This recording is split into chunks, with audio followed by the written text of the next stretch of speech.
لفظ کہانی میں خوش آمدید۔ آج ہم آپ کو ایک شخص کے بارے میں بتائیں گے جس کا حج قبول نہیں ہوا، اور یہ سچی کہانی ہماری اسلامی تاریخ کا حصہ ہے۔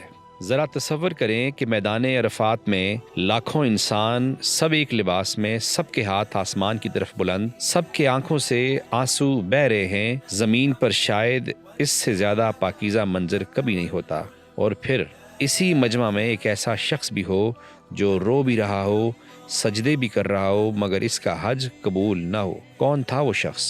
یہ ایک سوال جو آسمان تک پہنچ گیا۔ یہ وہ وقت تھا جب تابعین کے عظیم بزرگ حضرت مالک بن دینار رحمہ اللہ اپنا 60واں حج ادا کر رہے تھے۔ لاکھوں لوگ دعا مانگ رہے تھے۔ ان کے دل میں ایک سوال اٹھا، یا اللہ، کیا ان سب کا حج قبول ہوا، یا کسی کی فریاد تیرے دربار تک نہ پہنچی ہو؟ رات آئی، عبادت کے بعد آنکھ لگی، اور پھر خواب میں دیکھتے ہیں کہ ایک غیبی آواز گونج رہی ہے اور کہہ رہی ہے کہ اے مالک بن دینار، اس سال سب کا حج قبول ہو گیا۔ چند لمحوں کی خاموشی، اور پھر آواز آئی، مگر ایک شخص ایسا ہے کہ جس کا حج قبول نہیں ہوا۔ دل رک گیا، اور اس کے بعد آواز آتی ہے، محمد بن ہارون۔ آنکھ کھل گئی، دل بے قابو ہو گیا، جسم پسینے سے شرابور، اور بار بار ایک نام ذہن میں آ رہا ہے، محمد بن ہارون۔ کون ہے یہ شخص؟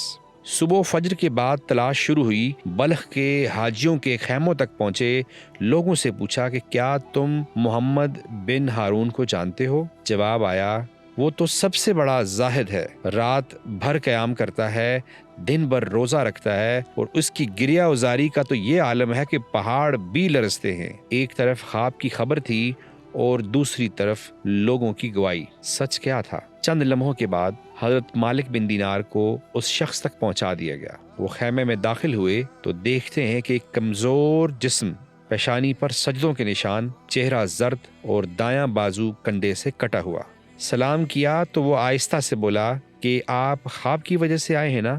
حضرت مالک بن دینار ساکت رہ گئے۔ محمد بن ہارون کی آواز لرزنے لگی، حضرت، میری کہانی عبادت کی نہیں، آگ کی ہے۔ اس کے بعد خاموشی چھا جاتی ہے، اور پھر وہ مخاطب ہوئے کہ میری جوانی شراب میں ڈوبی ہوئی تھی، غرور میں لپٹی ہوئی، اور میں خود کو طاقتور ترین انسان سمجھتا تھا۔ میری زندگی میں عیش و عشرت اور ہر خوشی موجود تھی۔ میرے گھر میں ایک ماں بھی تھی جو کہ بوڑھی، کمزور اور نحیف، مگر ہر سجدے میں میرا نام لینے والی تھی۔ وہ میرے لیے روتی تھی، مجھے سمجھاتی تھی، میرے سامنے گریا کرتی تھی، مجھے استغفار کا کہتی تھی، اور میں اس پر ہنستا تھا۔ پھر وہ دن آیا، رمضان۔ گھر میں افطار کی خوشبو تھی، ماں تندور کے پاس بیٹھی روٹیاں پکا رہی تھی، سانس پھولا ہوا تھا مگر زبان پر دعا تھی۔ دروازہ زور سے کھلا، میں نشے میں تھا، چیخا، کھانا لا۔ ماں نے محبت سے دیکھا، بیٹا چند لمحے صبر کر لے، مغرب ہونے والی ہے، ہم سب روزے سے ہیں۔ بس میرے صبر کا پیمانہ لبریز ہو گیا، اور میرے شیطان کو اس نے جلا کر راکھ کر دیا۔ میں نے اپنی بوڑھی ماں کو زور سے دھکا دیا، وہ پیچھے گری، تندور دہک رہا تھا، وہ آگ پر گری، اور ایک چیخ کے ساتھ، جو چیخ آج تک میرے کانوں میں گونجتی ہے، وہ میری آنکھوں کے سامنے اس تندور میں جلنے لگی۔ میں کھڑا دیکھتا رہا، ہاتھ نہیں بڑھایا۔ چند لوگ جمع ہوئے، مگر اس سے پہلے کہ کوئی اس کی مدد کرتا، آگ اپنا کام تمام کر چکی تھی۔ اگلی صبح جب میرا نشہ اترا، گھر میں قبرستان جیسا سناٹا تھا۔ بیوی سامان باندھ رہی تھی، اور میں نے پوچھا کہ ماں کہاں ہے؟ اس نے کہا کہ اے کمبخت، وہ تمہیں کبھی معاف نہیں کرے گی، وہ تمہیں معاف کیے بغیر اس دنیا سے چلی گئی۔ زمین ہل گئی، میں قبر پر گیا، مٹی نرم تھی۔ میں چیخا، امی ایک بار بول دیں، امی ایک بار بول دیں، مگر قبر کبھی جواب نہیں دیتی۔ میری دنیا کے آگے اندھیرا چھا چکا تھا۔ میں گھر واپس آیا، کلہاڑا اٹھایا، اور اسی ہاتھ کو کاٹ دیا جس نے ماں کو دھکا دیا تھا۔ خون بہ رہا تھا، مگر دل کا خون اس سے کہیں زیادہ تھا۔ میں نے دنیا چھوڑ دی، میں نے ہر عیش و عشرت ہمیشہ ہمیشہ کے لیے اپنی زندگی سے ختم کر دی۔ اس دوران 24 سال گزر گئے۔ ہر سال میں حج پہ آیا، پیدل حج پہ آیا، اور 24 سال کو میں نے دن میں روزہ اور رات کو قیام کیا۔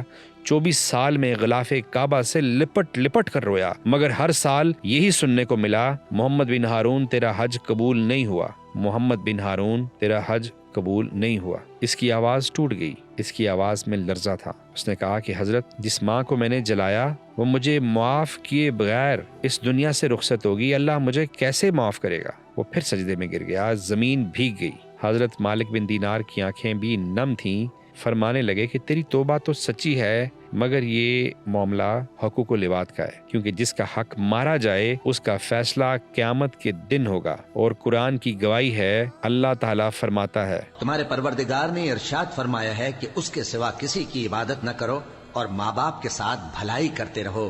اگر ان میں سے ایک یا دونوں تمہارے سامنے بڑھاپے کو پہنچ جائیں تو ان کو اف تک نہ کہنا اور نہ انہیں جھڑکنا، اور ان سے بات ادب کے ساتھ کرنا، اور عجز و نیاز سے ان کے آگے جھکے رہو اور ان کے حق میں دعا کرو کہ اے پروردگار، جیسا انہوں نے مجھے بچپن میں شفقت سے پرورش کیا ہے تو بھی ان کے حال پر رحمت فرما۔ اس کہانی میں اصل سبق جو ہے کہ سجدے بہت ہو سکتے ہیں، آنکھوں کے آنسو بھی بہت ہو سکتے ہیں، مگر اگر والدین ناراض ہوں تو عبادتیں خطرے میں پڑ جاتی ہیں۔ حقوق اللہ معاف کر سکتا ہے، مگر حقوق العباد جب تک مظلوم معاف نہ کرے وہ معاف نہیں ہوتا۔